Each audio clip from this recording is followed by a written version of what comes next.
नमस्कार दोस्तों, JS classes में आपका स्वागत है। तो प्रीवियस ईयर जो 2024 में यूपी पुलिस का जो कांस्टेबल का एग्जाम हुआ था, जिसमें 25/8/2024 को सेकेंड शिफ्ट का ये पेपर है। तो आइए देखते हैं कि हम लोगों ने जो भी हिंदी की तैयारी किया है उससे संबंधित जो भी क्वेश्चन आए, कितने तैयार हमारा क्वेश्चन हो चुका है।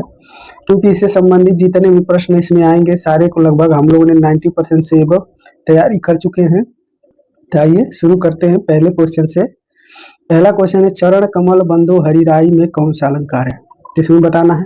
इसको तो हम लोगों ने एग्जाम्पल के थ्रू बहुत ही अच्छे से समझा है कि जब जब जब उसमें कोई भेद ही ना हो। जैसे हम लोगों ने अलंकार में पढ़ा था कि आप शेर के समान है, जब तुलना किसी से की जाए तो उपमा अलंकार, और खुद ही आप ही को उसी की आपको बता दिया जाए जैसे कि आप शेर है, शेर के समान नहीं आप शेर है, मतलब उसमें कोई भेद ही ना हो। ये क्या हो जाता है? रूपक अलंकार। तो यानी हम लोग का आंसर क्या हो जाएगा? बी। ये क्या है आपका? रूपक अलंकार के। ठीक है, आगे बढ़ते हैं। आगे दूसरा है कि निम्न में से कौन सा शब्द गौ का अर्थ नहीं है? देखिए, गौ का अर्थ इसमें कौन सा नहीं, इसको बताना है।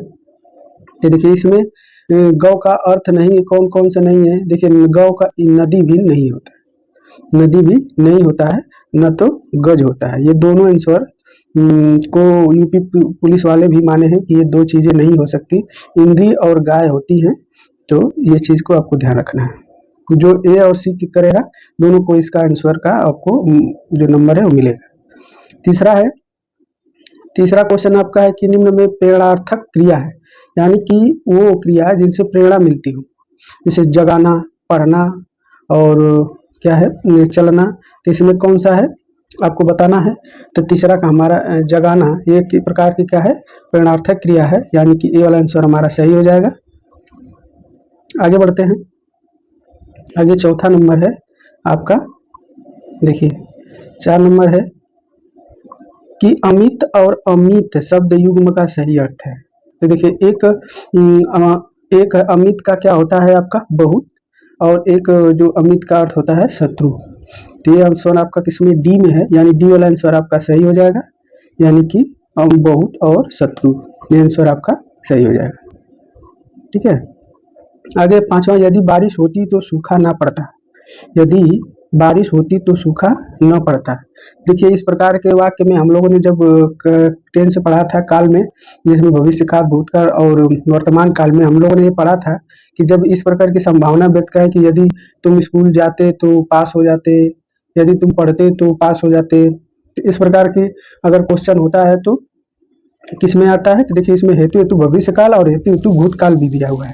तो ये क्या है? लिखा यदि बारिश होती तो सूखा न पड़ता।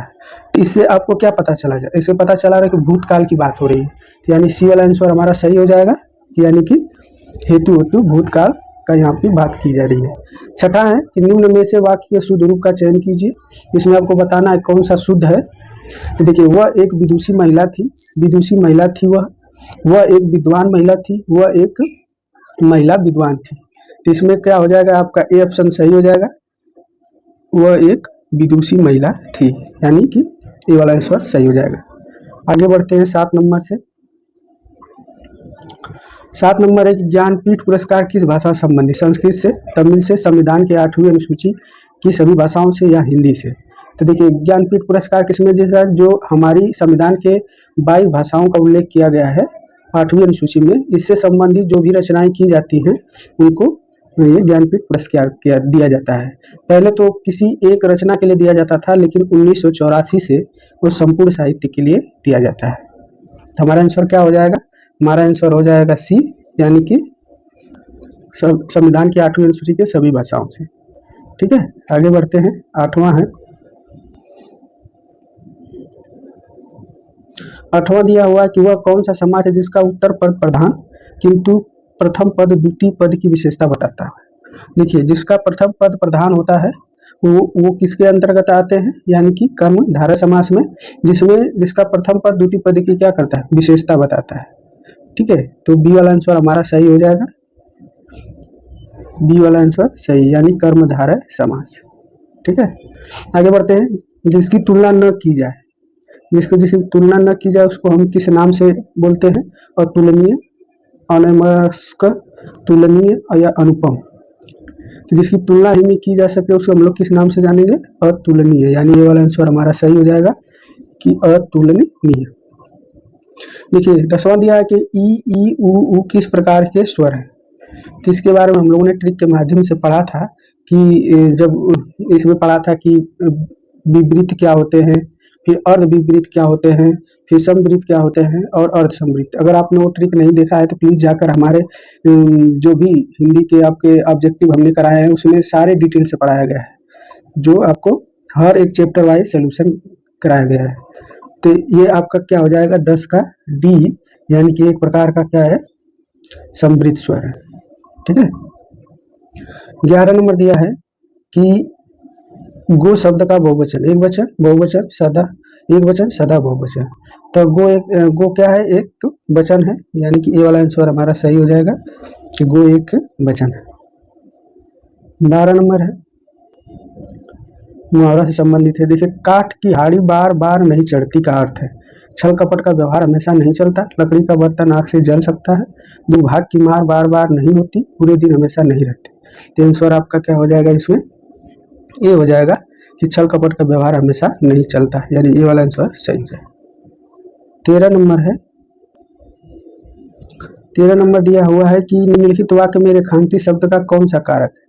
कारक हम लोग 8 कारक के पढ़े थे, कारक के प्रकार में सारे सबके बारे में हम लोगों ने अच्छे प्रकार से पढ़ा था। तो अर्जुन की किताब मेज में, तो देखिए का की के किस में आता है? संबंध में, और ये ऑप्शन किस में है? डी में, यानी एक प्रकार का यह है संबंध कारक। अधिकरण में जानते हैं आप लोग में या पर आता है, संबोधन में आप जानते हैं संबोधन का चिन्ह आता है, अपादान में जानते हैं कि अलगाव का होता है, इसमें से आता है, अलगाव का बोध होता है, जैसे पेड़ से पत्ते गिरते हो। तो इस प्रकार के आपके। अगला है कि मंदिर मदिरा युग्म का उपयोग अर्थ वाला युग्म कौन सा है? तो इसमें देखिए एक मंदिर का मतलब होता है आपका मंदिर जिसमें आप क्या करते हैं? पूजा पाठ करते हैं, तो उस प्रकार का क्या है? देवालय है। और एक मदिरा है जैसे अश्वशाला बोलते हैं, यानी ऑप्शन आपका कौन हो जाएगा? सी, यानी कि देवालय और अश्वशाला। ठीक है। देखिए अचल शब्द का संभिन्नात्मक क्या है? इसमें संभिन्नात्मक पूछा है अचल जन्म से स्थान, दूरी, पर्वत और स्थिर।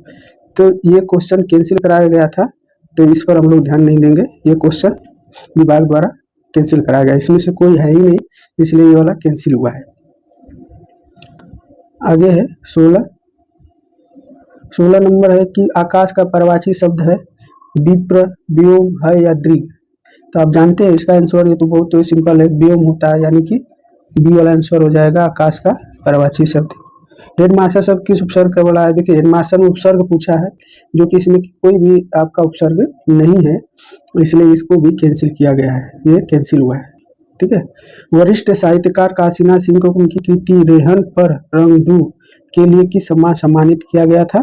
तो ये आपको साहित्य अकादमी पुरस्कार था, यानी ऑप्शन आपको हो जाएगा डी, साहित्य अकादमी पुरस्कार। आगे है 19 निम्न में से कौन सा तत्सम है? तद्भव तत्सम हम लोग भी बहुत अच्छे प्रकार से पढ़ा, इसको भी हम लोग जानते हैं। आम, आग, आसरा या आलस। आम का तत्सम मतलब जो हिंदी वाले शब्द होते हैं उनके बारे में जिक्र हुआ है। ठीक है। तो ये क्या है आपके? आलस्य, सॉरी तत्सम जो संस्कृत वाले शब्द है। आम, आम तो एक क्या है? ये एक तद्भव है, क्योंकि इसका आम्र होता है। आग एक पर्यायवाची, ये भी हो जाएगा। आसरा ये भी होती है। डी वाला अक्षर आपका हो जाएगा आलस्य, आलस्य हो जाएगा डी आंसर। आगे बढ़ते हैं। आगे 20 नंबर है। 20 नंबर दिया है कि श्याम को पुस्तक पढ़नी है, यह किस वाच्य में है? तो अनुवाच्य हम लोगों ने भी पढ़ा है बहुत अच्छे प्रकार से, कृतवाच्य, कृत और कर्मवाच्य, कर्मवाच्य या भाववाच्य। श्याम को पुस्तक पढ़नी है, इसमें कारक का प्रयोग कर लिया गया है, तो एक प्रकार का क्या है? कर्मवाच्य है, यानी कि सी वाला आंसर है कर्मवाच्य। इनमें से कौन सा स्वर नहीं है? तो हमें जानते हैं कि यह जो होता है वो एक प्रकार का क्या है? स्वर नहीं काउंट होता है। प्रत्यंग की समास का उदाहरण है तत्पुरुष, द्विगु, द्वंद या अव्ययी भाव समास। ये किस प्रकार का है? तो जिसमें जानते हैं कि जो उपसर्ग वाले शब्द उपसर्ग से जुड़े होते हैं वो एक अव्ययी भाव समास में आते हैं, यानी डी वाला आंसर हमारा सही हो जाएगा, अव्ययी भाव समास। अगला है आशिक शब्द में प्रत्यय क्या है? तो जानते हैं कि आशिक में क ये जो छोटी मात्रा है एक प्रत्यय लगा हुआ है, यानी बी वाला आंसर हमारा सही हो जाएगा। ये प्रकार का एक प्रत्यय लगा है। आगे बढ़ते हैं 24 नंबर पर। 24 नंबर दिया हुआ है कि यामा के रचयिता हैं। जो हम लोगों ने प्रमुख कवि और उनकी रचनाओं को जो हमारा दो भाग में हमने इसको बहुत अच्छे प्रकार से समझाया है, और किन किन रचनाओं को कितना महत्वपूर्ण दिया गया हर एक एग्जाम में, इसको भी अच्छे प्रकार से बताया है। तो अगर नहीं देखे तो जाकर उसको देखिए। देखिए, सुभद्रा कुमारी चौहान, महादेवी वर्मा, मीराबाई या सुमित्रानंद पंत।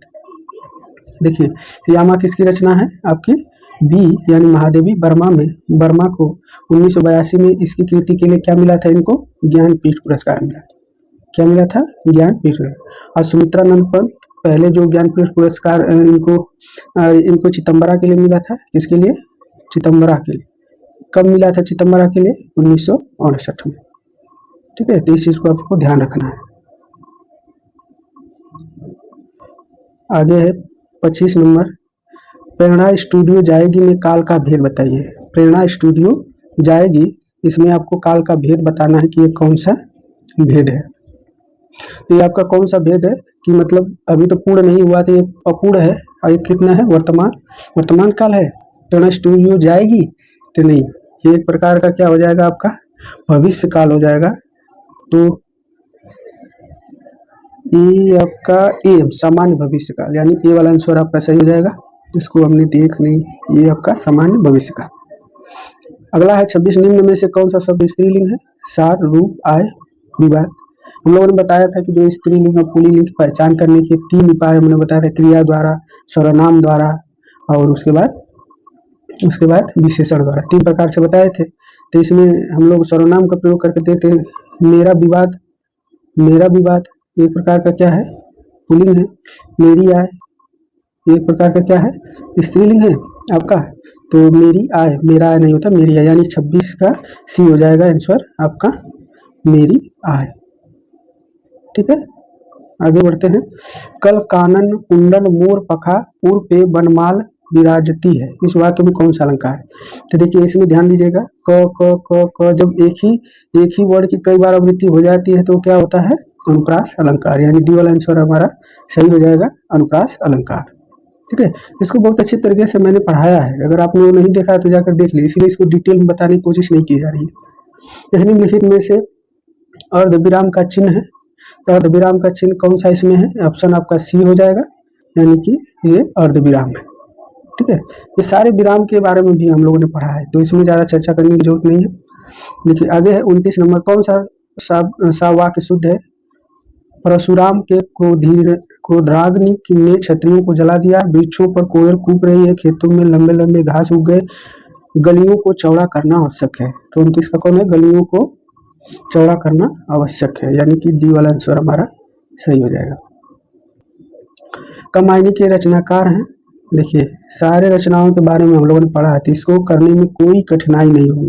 जब आपने एक बार पूरे टॉपिक वाइज पढ़ लिया है ना, उसके बाद कोई दिक्कत नहीं होने वाली। जैसे अभी हम लोगों ने जिक्र किया सुमित्रानंद पंत के लिए, अपने उर्वशी के लिए, चिदम्बरा के लिए 1968 में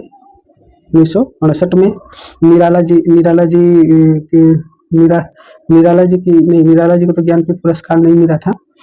और आपका जयशंकर प्रसाद की रचना है कमानी। महादेवी वर्मा के बारे में, यामा के लिए हम लोगों ने जिक्र किया 1982 में ज्ञानपीठ पुरस्कार मिला।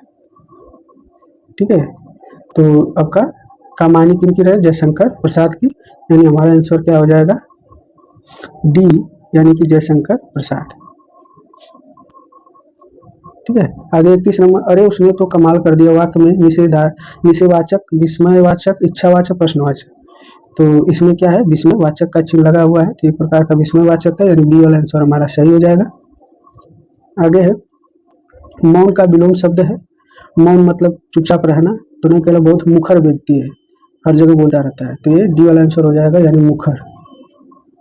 ठीक है, ये आपका गद्यांश दिया हुआ है, तो गद्यांश में तो पढ़ने में काफी टाइम लग जाएगा, तो गद्यांश संबंधी जो भी प्रश्न आते हैं आप गद्यांश को पढ़कर ही दे सकते हैं। तो इसका आंसर मैं बता दे रहा हूँ, लेकिन आपको इसको एक बार पढ़कर ही आप इसका आंसर देंगे। ठीक है, जैसे 33 गद्यांश के साथ, तो 33 का क्या हो जाएगा आपका? ये कार्य 33 का आपका कौन सा हो जाएगा? सी, कठिन परिश्रम करना होगा। ये आपका क्या हो जाएगा? सी आंसर हो जाएगा।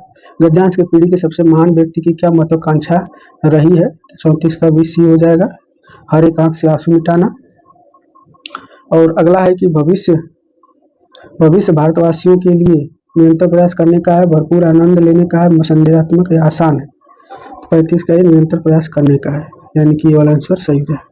भारत ने अपने अंतहीन खोज के दौरान क्या विस्तृत नहीं किया? क्या नहीं किया? तो 36 का आपका हो जाएगा सी, अपने आदर्श। क्या हो जाएगा? अपने आदर्श। और लास्ट क्वेश्चन है इसका आपका कि भारत की सेवा का तात्पर्य निम्न से क्या है? अपने नेताओं की सेवा करना, इसके अनुसार। ठीक है, ये आपका डी हो जाएगा। तो ये वीडियो आपको कैसा लगा कमेंट बॉक्स में जरूर लिखें और ज़्यादा से ज़्यादा अपने मित्रों को शेयर करें। आज के लिए बस इतना ही। जय हिंद, जय भारत।